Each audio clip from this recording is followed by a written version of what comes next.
Ce maillot de bain fait fureur sur les plages dès que la météo est clémente. Inventé par un ingénieur français il y a 70 ans, le bikini n'en finit pas de choquer ou de séduire. Pourtant, les femmes sont devenues des adeptes de ce deux pièces. On prend le soleil mieux.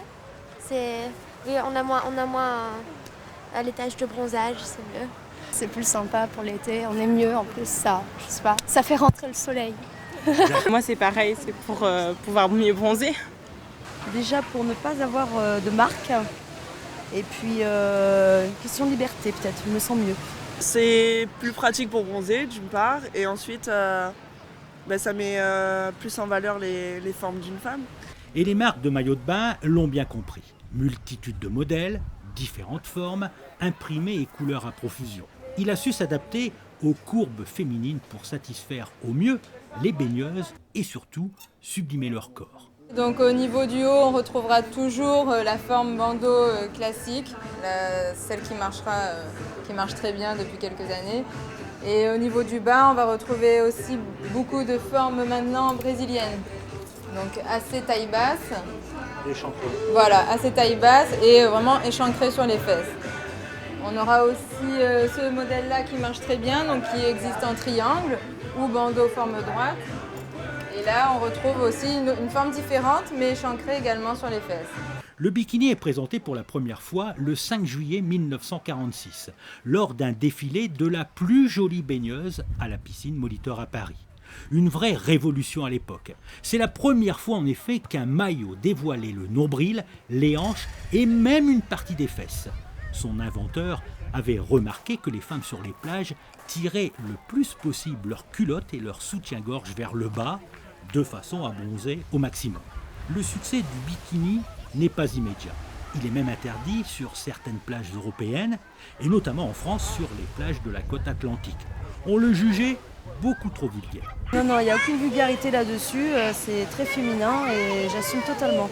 Et en fonction de quoi vous choisissez vos bikinis? De mon humeur. C'est-à-dire de mon humeur, voilà, je vais choisir des couleurs un peu plus flashy si je suis de bonne humeur, un peu plus sombre si ça va pas trop, et puis voilà. Une femme toute nue, habillée, elle est belle. Toutes les femmes sont belles en bikini ou toute nue ou en monokini ou en maillot de bain une pièce.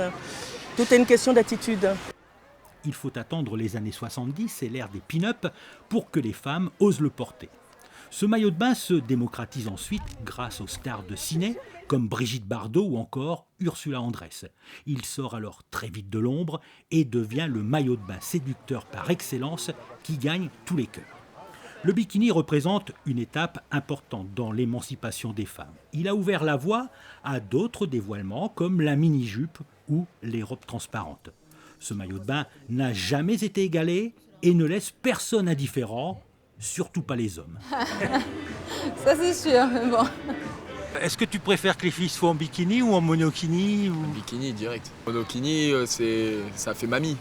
Ouais. Du coup, c'est mieux bikini. Moi aussi, je préfère le bikini. Pour quelle raison? Parce qu'on peut, ça met plus en valeur les valeurs de la femme et c'est plus agréable à voir.